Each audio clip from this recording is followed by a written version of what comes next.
Hello parents. இது சின்ன குழந்தையிலேருந்து ஒரு வயசு வரைக்கும் இருக்கக்கூடிய ஒரு பிரச்சனை. அதாவது நிறைய மதங்க வந்தோடனே என் பாப்பாவுக்கு கோல்டு இருக்குது அப்படிம்பாங்க. என்னம்மா கோல்டு இருக்குன்னா என்னம்மா கம்ப்ளைண்ட் இருக்குது, என்ன பண்ணுது குழந்தைக்கு அப்படின்னு கேட்டால், இந்த கருன்னு சவுண்டு கேட்டுனே இருக்குது டாக்டர், இங்கே செஸ்ட்டுக்கிட்ட இல்லை கழுத்துக்கிட்டம்பாங்க.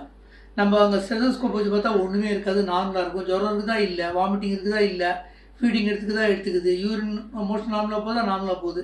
அப்போ எதை வச்சு கோல்டுன்னு சொல்கிறீங்க? அந்த சத்தத்தை வச்சு கிடையாது, அது கோல்டு கிடையாது.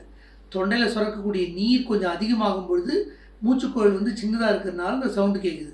அதை ஒரு வியாதியின் அறிகுறின்னு எடுத்துக்கக்கூடாது. நல்லா புரிஞ்சுக்கோங்க. ஹெட்டை கொஞ்சம் ரேஸ் பண்ணி வச்சாலே இது நார்மல் ஆகிடும். ஓகேங்களா? ஸோ இந்த சவுண்டு மாத்திரமே ஒரு சளிக்க அறிகுறிகள் இல்லை. சவுண்டுக்கு நீங்கள் எப்போ ஒரி பண்ணணும்னா, இது கூடவே ஜுரமோ வாமிட்டிங்கோ ரெஃப்யூசல் ஃபீட்ஸ், பால் குடிக்க முடியல, ஜுரம், காஃப் இருக்குது, இந்த கம்ப்ளைண்ட்டுகளோடு சேர்ந்து இருந்தால் நீங்கள் டாக்டர்